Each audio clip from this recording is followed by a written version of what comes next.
Last week, over 2,000 of the world's most powerful people gathered in Davos, Switzerland for the World Economic Forum's 51st annual meeting. The list of attendees included people from the crypto industry, and in their discussions, they detailed what the future of finance looks like from the vantage point of the global elite. Today, I'm going to give you a bit of background about the World Economic Forum, give you a summary of the crypto-related discussions that took place, and what they could all mean for cryptocurrency.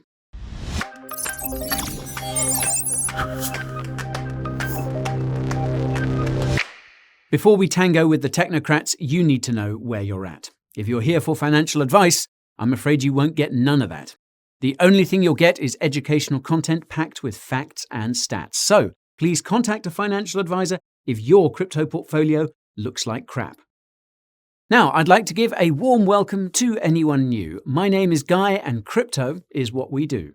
Our mission is to make crypto content that's so good you'll want to share it with your crew. Coins, tokens, news, and reviews are just a few of the topics we have for you. If valuable knowledge is what you want to accrue, subscribe to the channel and ping that notification bell to get your daily dose of truth. So, now that I know I won't get sued, let's see what crypto looks like to those who rule. If you're unfamiliar with the World Economic Forum, here's what you need to know. The World Economic Forum, or WEF as I'll refer to it from here on, is an international organization based in Switzerland. The WEF was founded in 1971 by Klaus Schwab, a German engineer, economist, and university professor who originally created the WEF as a sort of club for European businessmen. The WEF has since evolved into one of the most powerful organizations in the world, and that's because it consists of almost all the world's most mighty business people, politicians, corporations, and NGOs. According to the WEF's own website, the organization's explicit purpose is to, quote, shape global, regional, and industry agendas. The WEF does this by supporting the individuals and institutions that push the organization's agendas and by organizing annual meetings where said individuals and institutions can discuss these agendas. Many of the WEF's agendas and meetings are based on the ideas of Klaus himself, who has served as the organization's chairman since it was founded.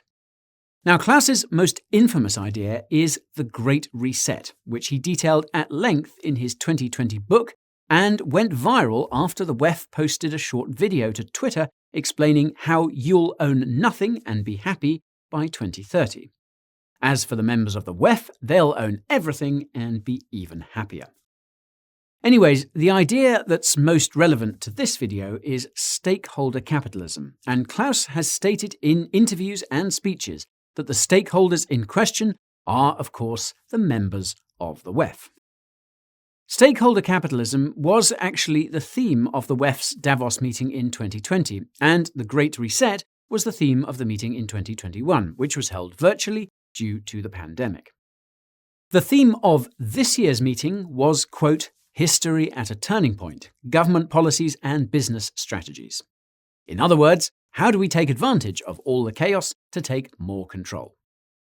This year's Davos meeting was originally scheduled for January as per the standard, but was delayed to May due once again to the pandemic. As a result, it was a smaller and shorter meeting than in previous years. Now, this is important to point out because the delay seems to have opened the door to crypto speakers and sponsors who would otherwise have been pushed and priced out by bigger personalities and companies. CoinDesk reporter Nicolesh Day explained this in his article about the event and said that a WEF spokesperson also told him that it's possible that crypto won't be as represented at next year's meeting. The spokesperson explained that this is ultimately up to the WEF's stakeholders, and it looks like the only reason they allowed crypto through the door was because the central banks want to keep their enemies close. Well, that's not literally what he said, but you get the point. They want to keep tabs on the crypto industry and use its shortcomings as an excuse to justify the rollout of central bank digital currencies. You can find out what the central banks are planning there using the link in the description. Anyhow, I digress. Now, another thing that's important to point out is that there were two other crypto events that were also happening in Davos while the WEF was having its own meeting. As a matter of fact, many of the crypto news headlines you've seen about Davos are related to announcements and discussions that took place at these two parallel events, not at the WEF meeting. The announcements and discussions at these two events can be summarized in a quote from one of the attendees, and that's that crypto companies are the, quote, barbarians at the gate of the WEF. Put simply, these crypto discussions and announcements there were completely different from the ones taking place at the WEF, which is why I'll be analysing the WEF's discussions and announcements. Now, I suspect that most of the important discussions and announcements at the WEF took place off-screen, and I reckon I found a few of those in the articles posted by the WEF during and after the meeting. So, without further ado, let's see exactly what was said about crypto at this year's WEF meeting in Davos. Note that you can find the links to all these discussions and announcements in the description. The WEF meeting in Davos began with a keynote speech by none other than Klaus Schwab, who reiterated that history is at a turning point and that the stakeholders present need to take action. Klaus also effectively called on corporations and governments to merge into one entity and thanked all the stakeholders present for their continued loyalty to the WEF. I swear I'm not making this up. Klaus then gave the stage to Ignazio Cassis, the president of Switzerland, who said that it's time to start thinking about rebuilding Ukraine, which is odd given that the war is still going on. Probably nothing. Ignazio also effectively warned against the dangers of nationalism and said that the only solution to the world's problems is to concentrate all the world's power in the hands of the WEF's stakeholders. And we're just getting started. Now, the first WEF discussion I want to analyse featured Circle CEO Jeremy Allaire and Ripple CEO Brad Garlinghouse. That's because the panel discussion about the role of digital currencies in remittances was more like a competition between Jeremy and Brad about Circle and Ripple. As many of you will know, Circle is the company that issues the USDC stablecoin, and Ripple is the company behind the XRP cryptocurrency. It's more complicated than that, but let's keep it simple. The first spat between Jeremy and Brad happened after Jeremy talked about how cryptocurrencies should remain permissionless, including USDC. For those who don't know, permissionless means that you don't need to ask anyone for permission to use a cryptocurrency. No company, no government, no KYC, etc. Brad immediately hit back by saying that regulators will not allow permissionless systems to exist, particularly those related to remittances and digital currencies. Jeremy jumped in by arguing that regulators need to be okay with not knowing what's going on with certain cryptocurrencies, the same way they tolerate not knowing what's going on online. Jeremy went on to list a bunch of statistics about USDC and how the whole reason why USDC is seeing so much adoption is because of Circle's commitment to making USDC as much like cash as it can. Jeremy even goes as far as to argue that any digital currency that doesn't have the same properties as cash will not be voluntarily adopted, and I was honestly impressed with his arguments here. Brad was not as impressed, however, and continued to push back against the idea that regulators would allow such financial technologies to flourish, and that the solutions being provided by Ripple are better. By this point, you might be wondering why things between Jeremy and Brad were so competitive during the panel discussion, given that USDC and XRP are fundamentally different assets. I was actually quite confused myself until I watched a video by Avalanche founder Emin Gün Sirer as part of the research we were doing for our update on the project. In response to a question, Emin explained that XRP is in direct competition with stablecoins, since both are trying to optimize the existing financial system, be it in the realm of remittances or elsewhere. The fact that representatives from both Circle and Ripple were present at the WEF shows how successful both companies have been so far, and it's a cause for celebration or concern, depending on who you ask. Speaking of stablecoins, the second WEF discussion I want to analyse involves central bank digital currencies, and it featured 4 very powerful people. These were Kristalina Georgieva, the managing director of the IMF; Dr. Sethaput Suthiwatnareput, governor of the Bank of Thailand. Sorry if I botched your name, sir. François Villeroy de Galhau, governor of the Bank of France. Apologies again. And Axel Lehmann, chairman of Credit Suisse, a Swiss investment bank.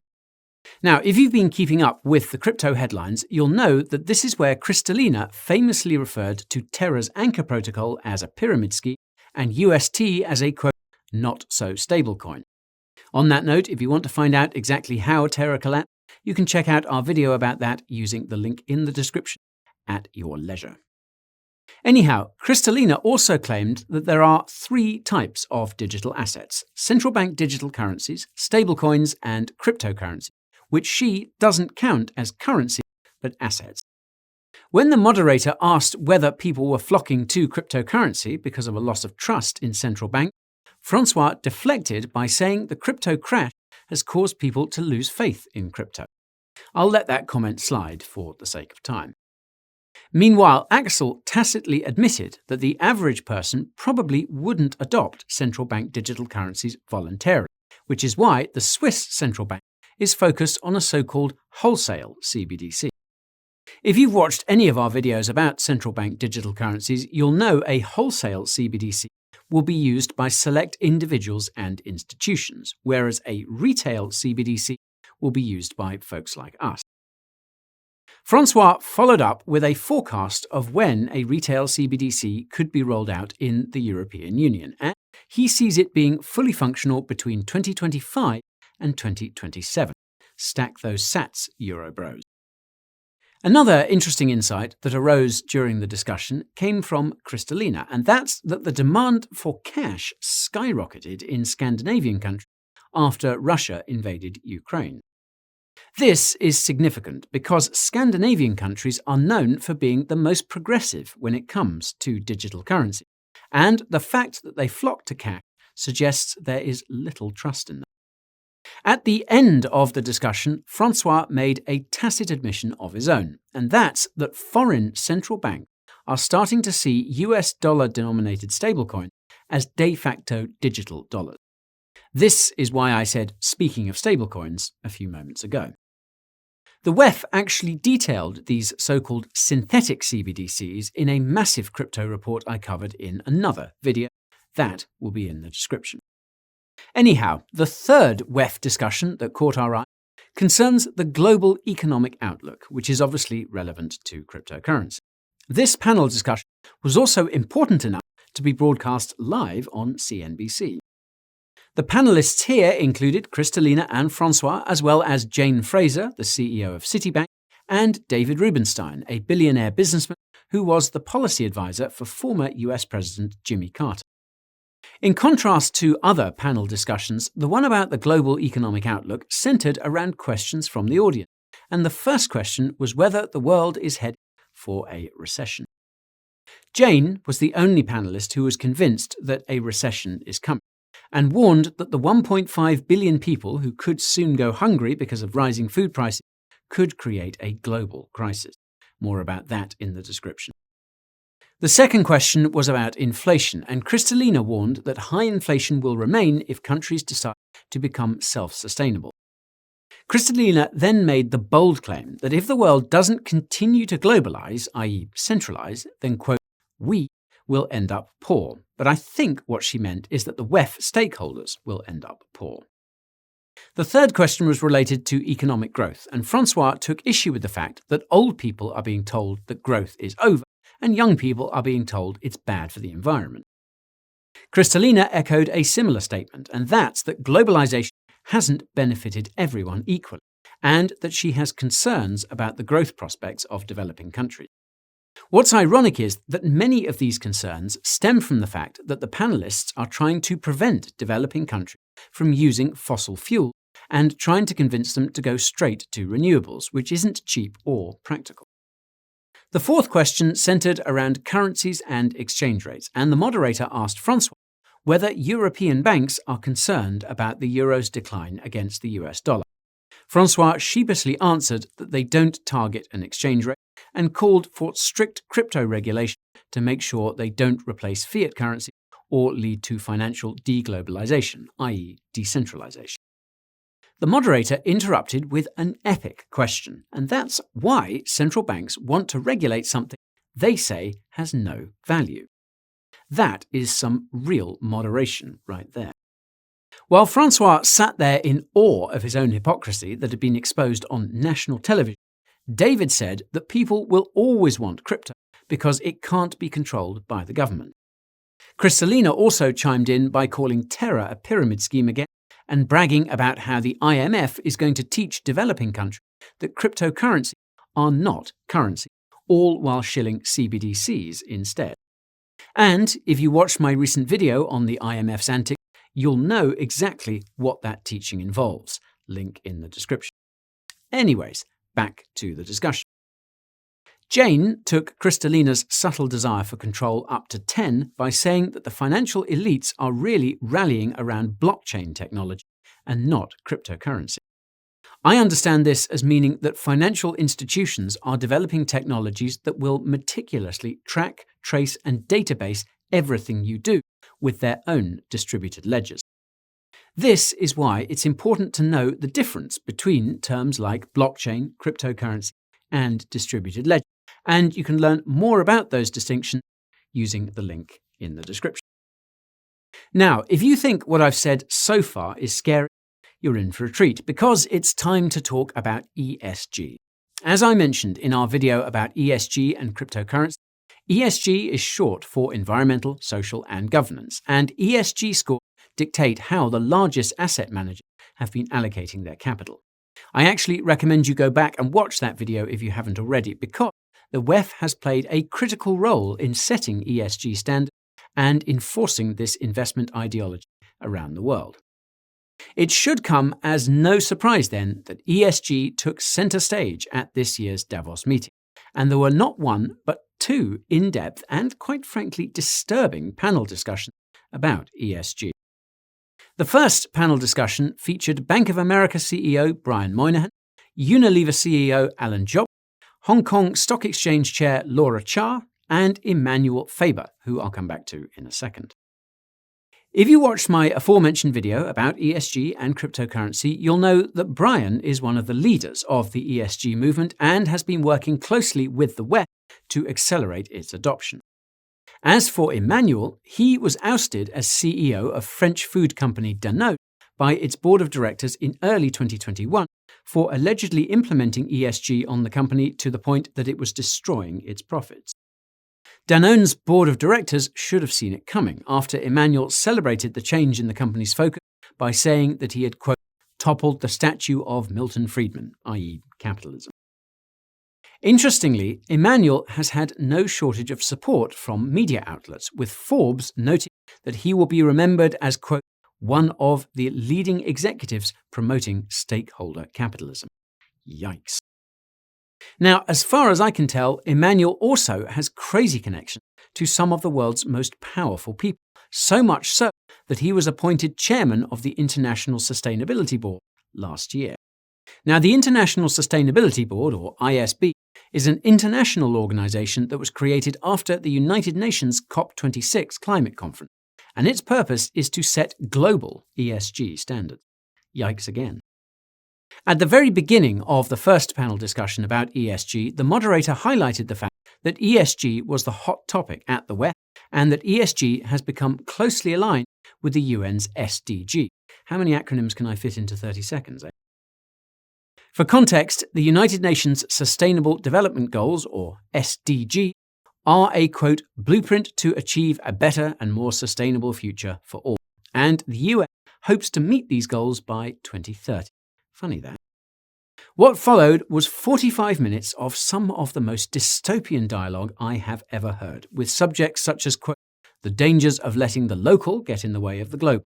Tone deaf, I tell you. Brian made a couple of comments about how Merrill Lynch is using its trillions of dollars of assets under management to force companies into complying with ESG standards. Laura insisted that small businesses should be forced to comply with ESG and stressed that governance should be a point of focus, since you can't enforce environmental and social without governance. Alan said that Unilever doesn't work with any companies that don't pay their employees a, quote, fair wage, which presumably excludes small businesses which can't pay the same as large corporations. Alan even called for carbon labelling of everything, which is not nearly as terrifying as the, quote, individual carbon footprint tracking that Alibaba bloke mentioned in another panel discussion at Davos. When asked about Elon Musk being pissed that Tesla had been removed from the S&P 500's ESG index, the panelists laughed it off. And no, I'm not joking.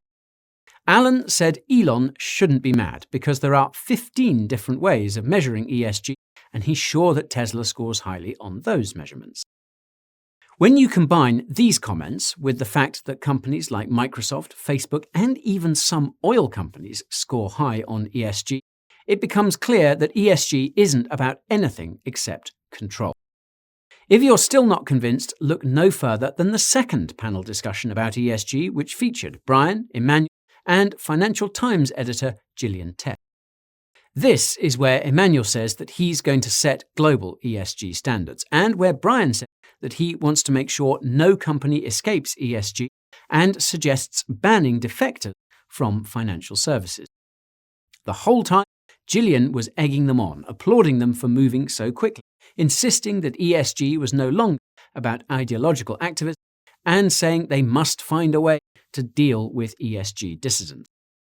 When an audience member asked how companies in developing countries could possibly meet the stringent ESG standards being proposed, Emmanuel got upset and said the IMF will cover the costs. As a cherry on top, the moderator then told everyone to check out the stakeholder capitalism page on the WEF's website at the end of the event. So I'll do everyone a favour and link to that page in the description. Now, before you get too upset, you should know that the two crypto-specific discussions at the WEF's Davos meeting were quite promising. The first panel discussion featured Miami Mayor Francis Suarez and Sheila Warren, CEO of the Crypto Council for Innovation and former member of the WEF's Centre for the Fourth Industrial Revolution. If you watched our video about the crypto lobby, you'll know the Crypto Council for Innovation has helped shape crypto policy and has helped prevent a crypto crackdown in the United States. If you watched our video about what happened at the Bitcoin conference in Miami, you'll know that Francis is about as pro-crypto as they get, so much so that he takes his salary in BTC. Naturally, the first question the moderator asked was whether Francis regrets this decision and whether he will continue taking his salary in BTC given the recent crypto crash, to which Francis responded, yes. Francis then went on an amazing tangent about how Bitcoin is about more than BTC. It's also one of the most secure payment networks in the world that can serve as a base layer for a financial system. Sheila then surprised the crowd by revealing that she too takes much of her salary in BTC and said it's incredible to see the main street of Davos covered in crypto advertisements. Sheila surprised me by quickly commenting that cryptocurrency can make it possible to achieve true stakeholder capitalism, which, given the circumstance, isn't exactly good news. Playing to the crowd, I suppose. Francis changed the subject by announcing that if Miami continues to grow at the rate that it has because of embracing crypto, it will become a larger technological hub than San Francisco in 2 years. Regarding what's happening in Washington, Sheila said that the recent executive order about crypto officially made it a real industry and sent a signal to politicians that they can't ignore it anymore. Regarding volatility in the crypto market, Francis said that the investor protection narrative being parroted by the likes of SEC Chairman Gary Gensler is an excuse to prevent the poor from profiting.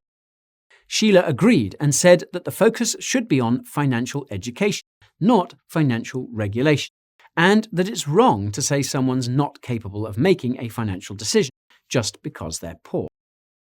During the question period, Sheila continued to crush it by saying crypto is a threat to Wall Street, hence why 90% of Wall Street CEOs say they're not sold on crypto, as per the question from the audience. She also underscored the lack of reasonable crypto regulations and the concerns this has caused amongst institutional investors who are interested in crypto. As for Francis, well, he just said they're all old. Last but not least, Sheila said that there will be more crypto discussions related to ESG and SDGs at the next Davos meeting, and given that she's an insider of sorts, well, I'll take her word for it. This ties into the second crypto-specific discussion that took place at the WEF's Davos meeting. It was titled, quote, Crypto's Carbon Footprint, and it was not nearly as negative as you'd think. Quite the contrary, in fact. This was probably the most positive crypto-related discussion of the entire event, and it featured the following crypto personnel.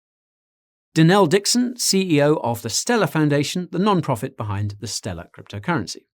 Brett Harrison, president of the FTX US cryptocurrency exchange.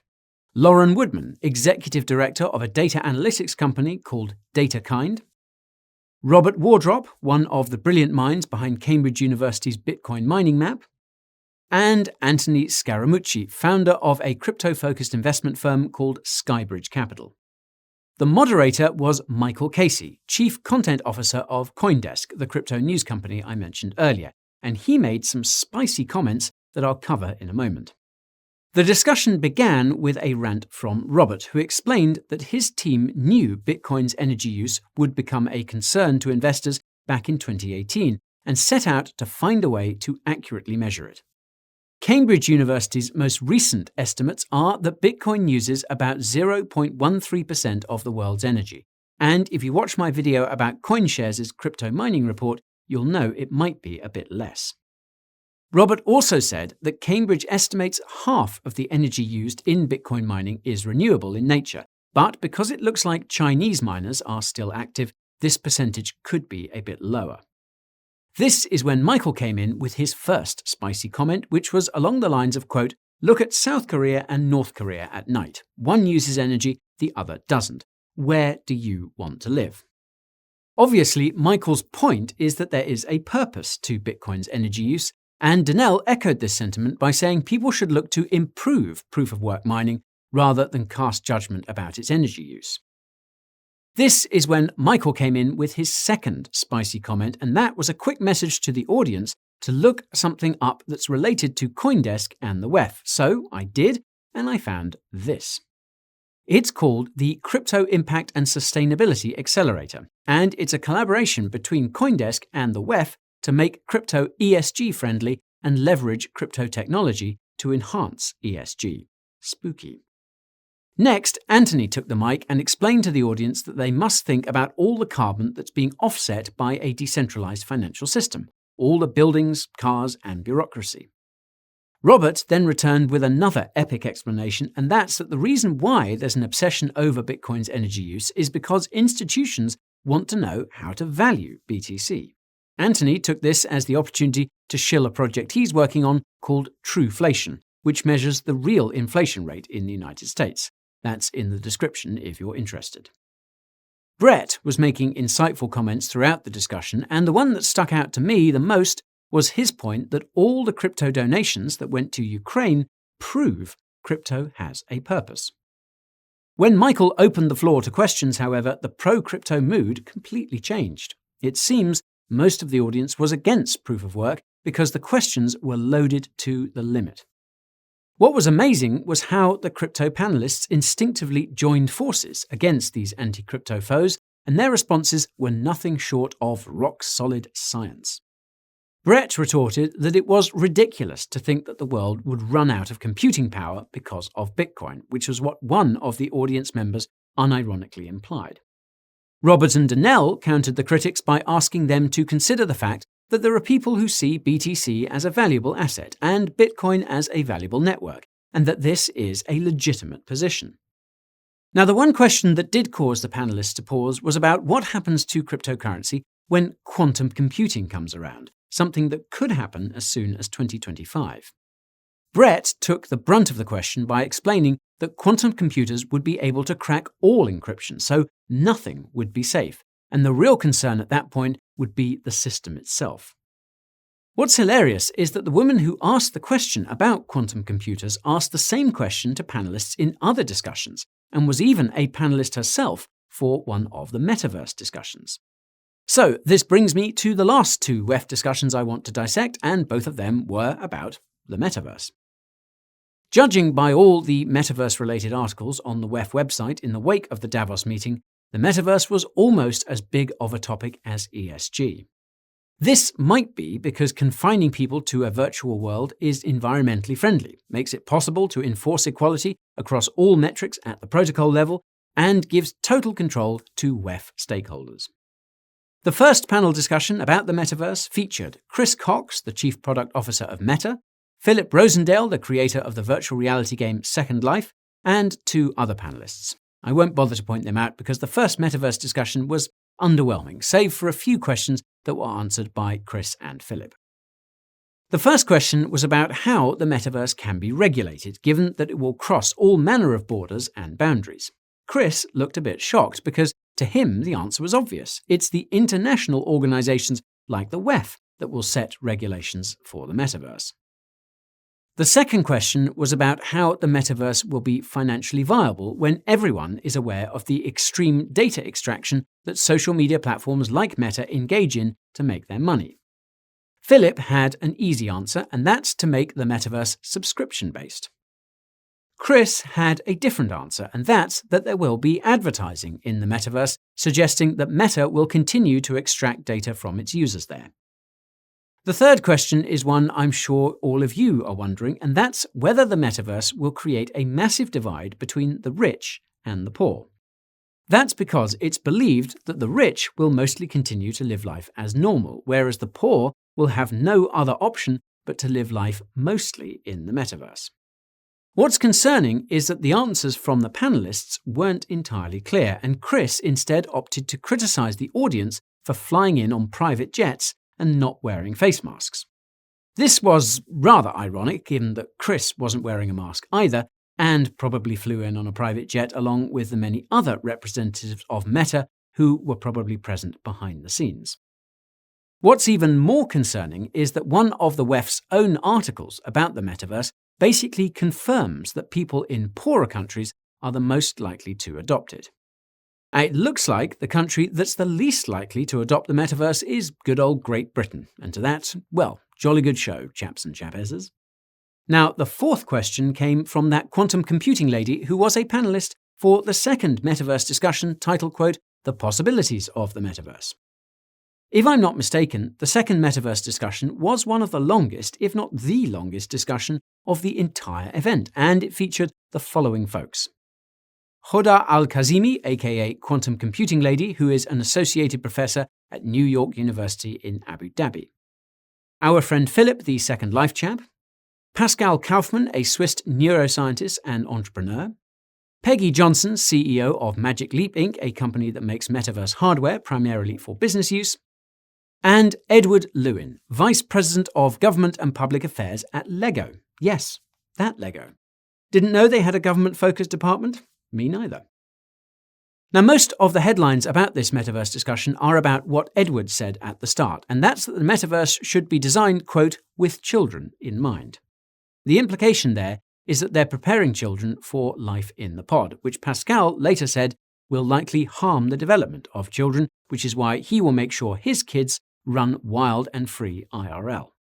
Pascal's mind actually seems to be in the right place when it comes to the Metaverse, as many of his comments were about how it could be used to improve rather than pacify the average person. To that end, Pascal envisions a metaverse where you'll have a purely educational AI companion that can answer questions and test hypotheses, which Pascal sees as a skill that's unique to human beings. Skills are what Peggy's company is currently using the metaverse for, and she hopes that it can speed up the time it takes to train people, particularly in the manufacturing sector. The quantum computing lady also had some quality comments about how privacy should be preserved in the metaverse and not just involving clicking away your rights in lengthy terms and conditions. It's too bad that quantum computing lady also wants fact checks built into the metaverse, which immediately begs the question of who decides what the facts to be checked are. My guess is the WEF.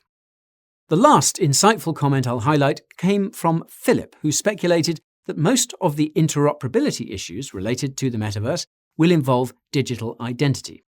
Now, digital identity is a whole other can of worms, and I happen to have a few videos that are related to it. Those are in the description. Now, the WEF's Davos meeting ended with a dramatic montage of the most important moments of the event, followed by a keynote speech from Børge Brende, the president of the WEF. Børge applauded all the corporations that are conforming to the WEF's agenda and announced the formation of a few more dystopian-sounding initiatives and alliances that are aligned with the WEF. Don't even get me started about the second-last discussion between Klaus Schwab and German Chancellor Olaf Scholz. Link in the description if you have the stomach for it. And now for the big question. What does the WEF's meeting in Davos mean for crypto?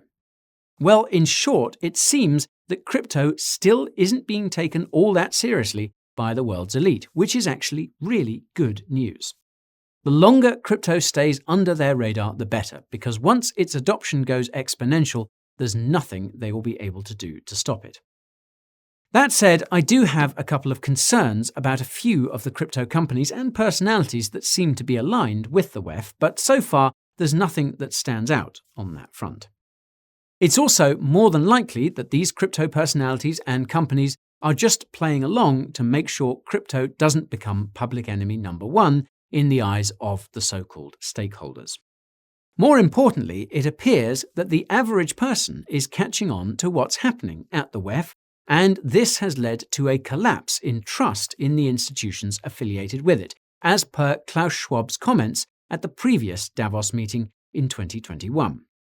Now, I have little doubt that many of the people at the WEF truly believe they're doing the right thing and putting their feet to the fire by examining their ideas when they get carried away is a great way to keep their far-reaching powers in check. Still, that degree of centralization is extremely dangerous, and it's also inherently unstable from both a practical and philosophical point of view. To my mind, the days of the WEF are numbered, and that's because decentralized alternatives are being developed in cryptocurrency that will make governments, corporations, and international organizations obsolete. Let's just hope the crypto community develops these powerful technologies before the WEF subverts them or develops its own. And that's all for today's video about the WEF's meeting in Davos. If you feel it's important, take a minute to share it with those who you think should see it. If you enjoyed it, smash that like button to support the channel. Be sure to subscribe to the channel as well, and remember to ping that notification bell. With the recent relief rally we've had, you might be wondering how you can maximize your gains. If that's the case, look no further than the Coin Bureau deals page. If you're looking for more content from the Coin Bureau, my second channel called Coin Bureau Clips and the Coin Bureau podcast are where you should go. I'm also active on Twitter, TikTok, and Instagram, and keep you up to speed with the crypto market on Telegram. If you're wondering what cryptos I hold and which ones I plan on covering, my weekly newsletter contains that info and much more. Last but not least, consider checking out the Coin Bureau merch store and getting your hands on a couple of crypto hoodies and tees. We even have metal wallets for your private key seed. You can find the links to all these resources and more down below me. It's been a marathon, but we made it. Thank you so much for watching, and I'll see you next time. This is Guy bidding you goodbye.